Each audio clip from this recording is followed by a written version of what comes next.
親指姫。昔々あるところにちっちゃな子供が欲しくてたまらない女の人が住んでいました。どこでそんな子供を探してきてよいのやらわかりません。そこで魔法使いのおばあさんのところへ行って聞きました。ちっちゃな子供がどうしても欲しいんです。どうしたらよいでしょう。何、そんなことは簡単さ。ここに一粒の麦がある。これはお百姓がそこらの畑にまいたり、鶏がついばむようなただの大麦とはわけが違う。これを植木鉢にまいてごらん。と言って魔法使いは大麦を一粒くれました。まあ本当にありがとう。女の人はお礼に銀貨を一枚渡して家に帰り、もらった種をまきました。すると間もなく芽が出て大きな美しい花がつきました。それはちょうどチューリップのようでしたが、まだつぼみが固く閉じておりました。まあきれいな花。女の人は言って赤い花びらにキスをしました。すると花は大きな音を立ててパッと開きました。そして花の真ん中の緑色の芯の上にちっちゃな愛らしい妖精みたいな女の子が座っていました。親指ぐらいのちっちゃな女の子でしたから、親指姫と呼ぶことにしました。親指姫はピカピカに磨いたくるみの殻をベッドに、すみれの花びらを敷いて眠りました。昼はテーブルの上で遊びましたが、テーブルの上には花で周りを飾ったスープ皿が1枚置いてありました。お皿には大きなチューリップの花びらが1枚浮かんでいて、親指姫はこの花びらの上に乗り、お皿のこちら側からあちら側まで漕いで渡ることができるのでした。それはまあどんなに愛らしい眺めだったでしょう。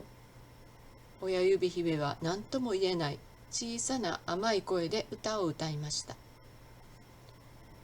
ある晩、親指姫がくるみのベッドで眠っていますと、一匹のヒキガエルが壊れた窓ガラスからぴょんと部屋の中に飛び込んできて、親指姫の眠っているテーブルの上にどさりと乗りました。おや、これはまあうちの息子にちょうどいいお嫁さんじゃないか。とヒキガエルは言い、親指姫の眠っているくるみのベッドを抱えて窓からぴょんと庭に飛び降りました。庭の端っこには川が流れていました。その川の岸は湿った泥沼で、ヒキガエルはそこに息子と一緒に住んでいるのでした。お母さんとそっくりのみっともない息子がくるみの殻に眠っている小さな親指姫を見たときに言った言葉と言ったら、ゲロゲロゲゲゲ。それきりでした。大きな声を出すんじゃないよ。目を覚ましてしまうじゃないか。逃げ出してしまうよ。そうだ、こうしよう。ひとまずこの子を川の中に浮いている大きな睡蓮の葉っぱに乗せておくことにしよう。そしてその間に私たちは泥の中にお前の新しい家を作ろうじゃないか。ヒキガエルのお母さんは言いました。次の朝早く、かわいそうな親指姫は目を覚まして辺りを見回し、泣き出しました。親指姫は大きな葉っぱの上にいて、周り中水ばかりで岸に上がることなどとてもできそうにありませんでした。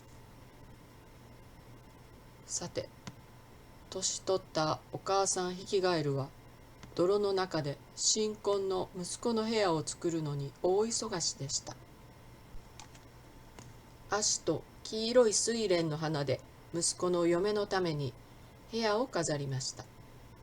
それからお母さんヒキガエルは息子と一緒にまずくるみのベッドを取りに睡蓮の葉っぱの方へ泳いでいきました。お母さんヒキガエルは親指姫に丁寧にお辞儀をして言いました。これがあんた様の婿になるあたしのせがれでごぜえますよ。あの泥の中に新しい家がこさえてごぜえますから、まあ仲良くやってくだせえます。そして小さなベッドを抱えて泳いでいってしまいました。親指姫は葉っぱの上にうずくまって泣きました。あんな汚いヒキガエルのお嫁さんになって、お母さんヒキガエルも一緒に暮らすなんて、ゾッとするほど嫌だったからです。そこへ小さなお魚たちが睡蓮の葉っぱの下に泳いできました。お魚たちはヒキガエルを知っていましたし、今の話を聞いていましたから、親指姫を見ようと思い、頭を水の上に出しました。可愛らしい親指姫を見ると、お魚たちは、こんなきれいな女の子があんなみっともないヒキガエルと泥の中で暮らすなんて、かわいそうに思いました。そんなことはかわいそう。お魚たちは睡蓮の葉っぱの茎の周りに集まって茎を噛み切ってしまいました。睡蓮の葉っぱは川を流れて泣いている親指姫を乗せたままどんどん遠くまで、もうヒキガエルが追いかけてこられないところまで行きました。葉っぱはなおもどんどん流れて行きました。親指姫を見つけた岸の林の小鳥たちは、なんてかわいい女の子と歌いました。きれいな白い蝶々が親指姫の上をずっと飛び回っていましたが、とうとう葉っぱの上に止まりました。親指姫はとても幸せでした。ヒキガエルはもう追いつけないし、辺りの眺めは素晴らしかったからです。お日様の光に輝いた水はまるできらめく黄金のようでした。親指姫は結んだサッシュをほどいて、その一方の端っこを蝶々に、もう片方の端を睡蓮の葉っぱに縛り付けました。すると葉っぱは今までよりもずっと早く走り出しました。ちょうどその時、一匹の大きなコガネムシが飛んできました。コガネムシは親指姫を見つけたかと思うと、親指姫のほっそりとしたウエストを爪に引っ掛けて、木の方に飛んでいきました。蝶に結びつけられた睡蓮の葉っぱは、そのまま川に下っていきました。親指姫はどんなにびっくりしたことでしょう。そしてあの仲良しだった白い蝶のことを思うと悲しくなりました。けれどコガネムシはそんなことは全然気にも留めず、親指姫をその木の大きな葉っぱの上に下ろしました。そして花から蜜を取ってきてやり、あんたはコガネムシとは似ても似つかないけど、とっても可愛らしいねと言いました。そのうちこの木に住んでいるコガネムシたちがみんな集まってきて、親指姫を頭のてっぺんからつま先まで見下ろして口々にいろんなことを言いました。若い娘のコガネムシたちは肩をすくめて、まあこの子はたった2本しか足がないのね。かわいそうな変な虫。触覚もないわ。それにウエストがこんなに細くて、まるで人間みたい。かっこ悪いやつ。と言い合いました。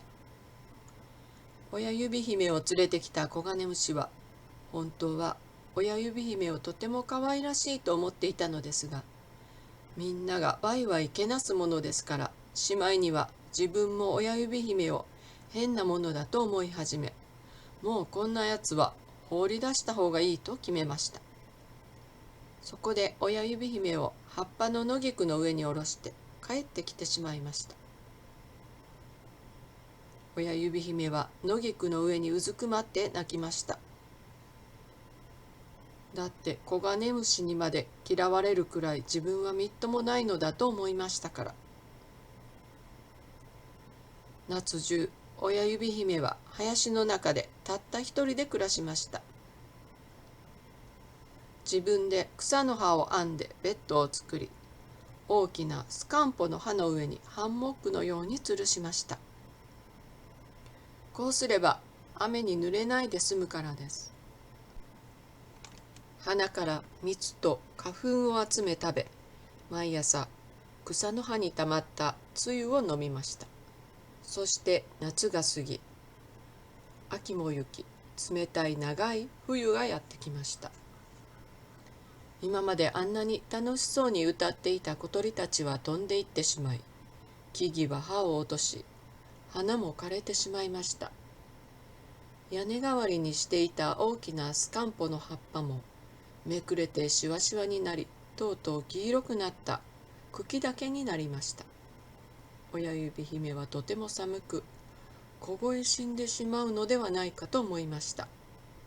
着ていた服はボロボロになってしまいましたし、ちっちゃくて細い親指姫でしたから、親指姫は林の端っこまでふらふらとさまよい出ました。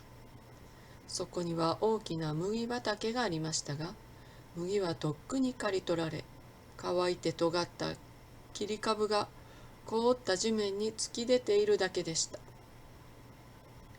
ちっちゃな親指姫にとっては、この麦畑を行くのは果てもない森を行くのと同じことでした。親指姫は寒さで震えながらとぼとぼと歩いていきました。その時、親指姫はどうやら家のドアらしいものを見つけました。それは野ネズミの家で、家は切り株の下へとつながっているのです。野ネズミのさっぱりした気持ちの良い家には麦もどっさり蓄えてあり、暖かなキッチンやダイニングルームもありました。かわいそうな親指姫は戸口のところに立って、小じきの小さな女の子のように頼みました。どうか大麦一粒恵んでくださいますか。もう2日も何も食べていないのです。まあ、かわいそうに。入って一緒にご飯をお上がり。親切な野ネズミは言いました。野ネズミは一緒に食事をした親指姫が気に入りましたので、こう言いました。冬中ここにいたらどう？あんたは部屋をきれいに掃除して何か話をしてくれればいいんだよ。私はお話を聞くのが大好きなのさ。親指姫は野ネズミのおばあさんの言うようにして幸せな日を送れることになったのでした。ところがある日、野ネズミのおばあさんがこう言うのです。近いうちにお客があるんだよ。毎週うちを訪ねてくるお隣さんなんだけど、お隣の旦那はうちよりもずっとお金持ちで、家も大きいし大きな部屋もあって、その上立派なベルベットのコートを着ているんだからね。もしあんたがあの人をご亭主にもてさえすればいい暮らしができるというもんさ。まあとにかくあんたの知っている一番の話を隣の旦那に聞かせてやることさね。親指姫は全然嬉しくありませんでした。お金持ちのお隣さん、モグラと結婚したいわけがありません。そのモグラが立派なベルベットのコートを着込んでやってきたのです。野ネズミは親指姫にモグラがどんなにお金持ちかで物知りか、そしてモグラの家はこの家の20倍も大きいかをもう一度繰り返しました。そしてモグラは実にたくさんのことを知っている偉い人物だけれど、お日様が大嫌いで花にも無関心だというのです。親指姫はモグラの前で歌を歌わせられましたので、私のちっちゃなくるみの木とテントウムシよ飛んでいけを歌いました。モグラは親指姫の声の良いのに感心して親指姫を好きになってしまいましたが、用心深いたちでしたから、そのことは心に秘めたままにしておきました。モグラは最近自分の家と野ネズミの家をつなぐ長いトンネルを掘りました。あんたたち、いつだって好きな時にあのトンネルを散歩していいよ。ただトンネルの中に死んでいる小鳥に驚かないようにね。きっと寒さと上であのトンネルに落ち込んじゃったらしい。モグラは野ネズミと親指姫に言いました。そしてモグラは暗いところで火のように光る腐った木切れを口にくわえ、野ネズミと親指姫を案内してトンネルの中を先に立って歩きました。まもなくみんな小鳥が落ちているところまでやってきました。モグラは平べったい鼻で天井を押し上げ、外の光が入るように穴を開けました。その光でそれが凍えて死んだツバメであるのが見えました。親指姫は小鳥をとてもかわいそうに思いましたが、モグラはツバメを蹴飛ばして言いました。これでもうこいつがうるさくピーチク泣き立てるのは聞かんで済む。小鳥に生まれるなんてなんてことだ。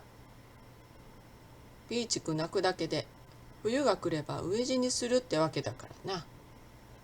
まったくその通りですよ。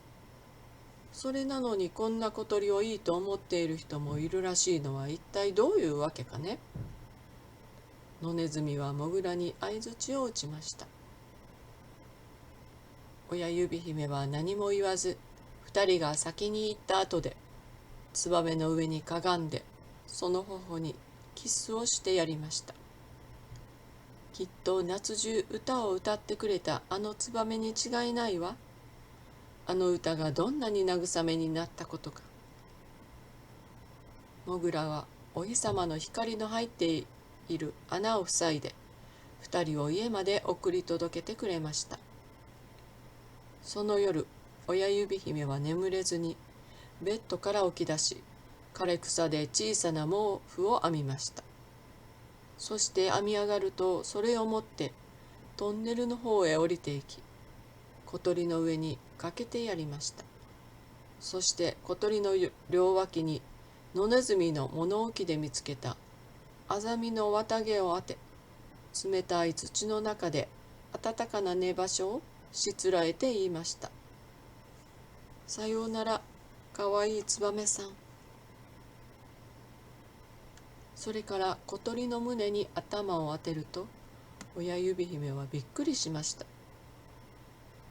ツバメの胸の中でドキドキと心臓の音が聞こえていたからです。ツバメは死んではいなかったのでした。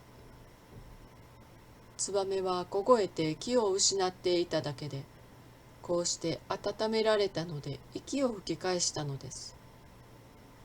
親指姫は驚きのあまり震え出しました。ツバメは親指姫よりずっと大きかったのですが、勇気を出してアザミの綿毛でもっとぴったりツバメを包みました。それから自分の部屋に走っていき、ベッドカバーや掛け布団にしていたハッカの葉っぱをツバメの頭にかけてあげました。次の朝、もう一度ツバメを見に行くと、ツバメは確かに生きていたのです。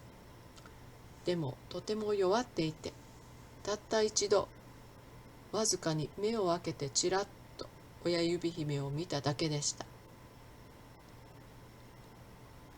親指姫は腐った木切れを抱えて立っていきましたが、それは他に明かりがなかったからです。ありがとう、本当にありがとう、ちっちゃなかわいいお嬢ちゃん。あなたがうまく温めてくださったので、私はもうじきシャンとします。そしたらお日様の方へ飛んでいけるんです。ツバメは言いました。ああ、まだダメ。だってお外はまだ寒くて雪と氷ばかりですもの。しばらくこうして暖かなベッドに寝てらっしゃい。私がお世話をしてあげますから。親指姫はツバメに葉っぱにたまったお水を持ってきてあげました。羽を片方、茨の茂みで怪我したツバメは、暖かな国へ飛んでいってしまった仲間のツバメたちから取り残されてしまったのでした。羽を怪我したツバメは、とうとうバサリと地に落ちて、あとは覚えていませんでした。どうしてこんなところでこんなふうに寝ているのか、それも覚えがありませんでした。冬中ツバメはトンネルの中にいて、親指姫はツバメを世話しているうちにツバメがだんだん好きになりました。でもこのことはもちろんモグラにも野ネズミにも言いませんでした。だってあの人たちは小鳥なんか嫌いなんですもの。やっとのことで春が来て、お日様が大地を温め始めました。さあ、出かける時が来た。僕と一緒においでよ。僕の背中に乗れば、青々と茂った森や花のいっぱい咲いた野原に行けるよ。ツバメは言い、土の屋根に穴を開けました。すると、さっと太陽の光が差し込んで、二人を包みました。でも、親指姫は首を振りました。野ネズミのおばあさんを残してゆくのが気の毒だったからです。いけないの私は。さようなら、かわいいちっちゃなお嬢ちゃん。ツバメは言って、太陽の光の中に舞い上がりました。飛び去るツバメを見上げる親指姫の目に、涙いっぱいになりました。ピーチクピーピー。ツバメは林の中へ飛んでいきました。親指姫は悲しい日を過ごしていました。お日様の光のある外へ出ることは許されませんでしたし、またどこへ行けたというのでしょう。麦畑はすっかり背が伸びて、家の中に覆いかぶさり、ちっちゃな親指姫にとっては大きな深い森のようなものでした。夏の間にお嫁入りの支度をしなくちゃね。野ネズミは言いました。ベルベットのコートを着たモグラは親指姫に結婚の申し込みをしたのです。服はリネンとウールの両方いるし、毛布やシーツもたくさんいるわね。モグラの奥さんになるんだから。親指姫はせっせと糸を紡ぎ、モグラは4匹のクモを雇って、夜も昼もせっせと旗を折らせました。モグラは毎晩やってきてその度に言いました。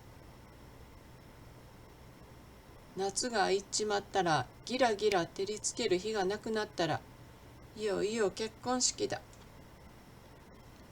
毎日朝日が昇るとき、夕日が沈むとき、親指姫はこっそり外に出て、風にそよぐ麦の穂の間から青い空を見上げました。そして外はなんと気持ちのよく明るいのだろうと思いました。仲良しになったツバメにももう一度会いたいと思いましたが、ツバメは戻ってきませんでした。秋がやってきて、お嫁入りの支度はすっかり出来上がりました。あんたの結婚式もいよいよあと4週間だね。野ネズミは言いました。でも親指姫はすすり泣いて、モグラとなんか結婚したくないと言いました。なんだってバカなこと。あんな立派な旦那さんのどこが気に入らないのさ。女王様だってああ素晴らしい真っ黒なベルベットはお持ちじゃあるまいよ。どっさり食べ物の詰まったキッチンと地下室もあるんだ。あんたは自分の幸運に感謝しなくちゃ。そしてとうとう結婚式の日がやってきました。親指姫はモグラのところへ行けば、二度とお日様の顔も見られなくなるのです。何しろモグラは光の中に立っていることもできないのですから。親指姫はお日様に最後のお別れを言いに行きました。さよならお日様。親指姫は2、3歩外に出て言いました。麦は刈り取られ、短い切り株が地面に突き出ていました。さようなら。もう一度親指姫は言いながら、切り株の間に伸びている小さな赤い花を見つけ、花を抱きかかえました。もしあのツバメに会うことがあったら、どうぞよろしくと言ってちょうだいね。その時です。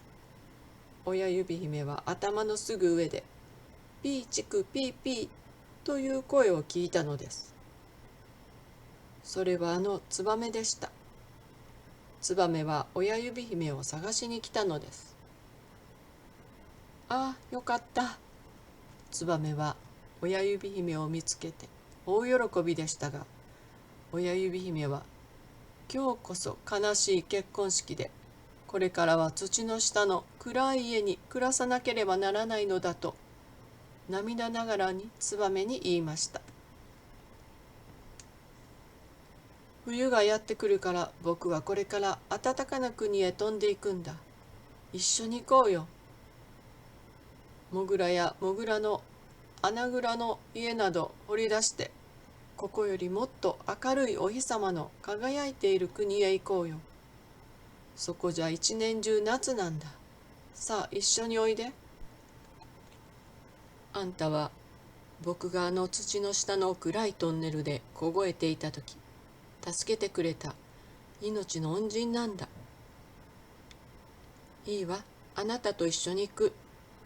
親指姫は決心してツバメの背中に乗りました。